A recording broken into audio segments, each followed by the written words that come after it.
Hi everyone, welcome back to another tutorial of the Python, and in this video we will see how we can convert our audio file into the text file, and this is the demanding video. So let's move to the Jupyter notebook and see how we can do this. So first of all, we have to install the two modules in the command prompt, and these modules are pip install speech recognition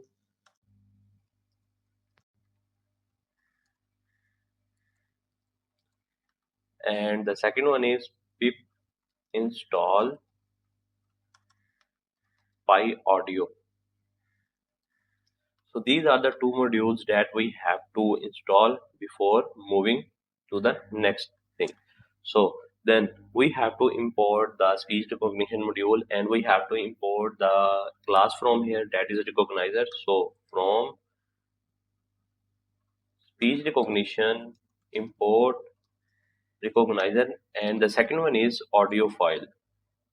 And these two the class that we need to convert our audio file into the text file.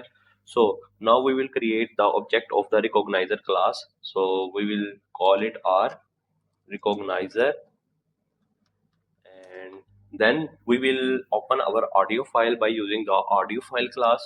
So with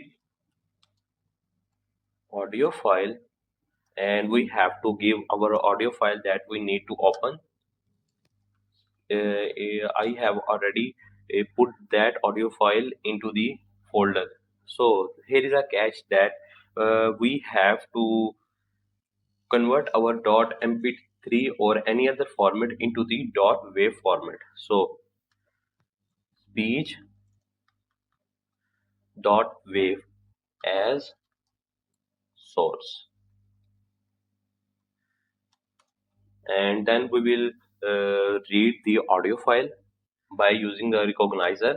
So audio is equals to r dot listen, and we have to give our audio file that is source, and then we will try to convert our audio file into the text file by using try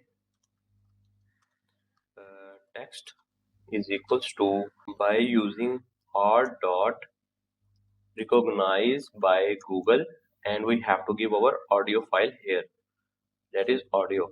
And now we will try to print our audio file, and we will write here print text, and otherwise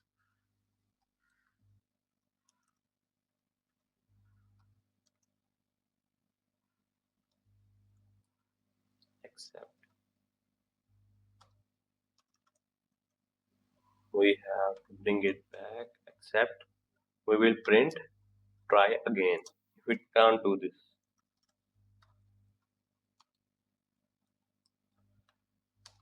so it will take some time and convert our audio file that is in the .wav format into the text format that we require. So we have to wait here, and here you can see our audio file is converted into the text format. So this is the tutorial how we can convert our audio file in the .wav format into the text format. So thank you so much guys for watching this video, and I will see you next time.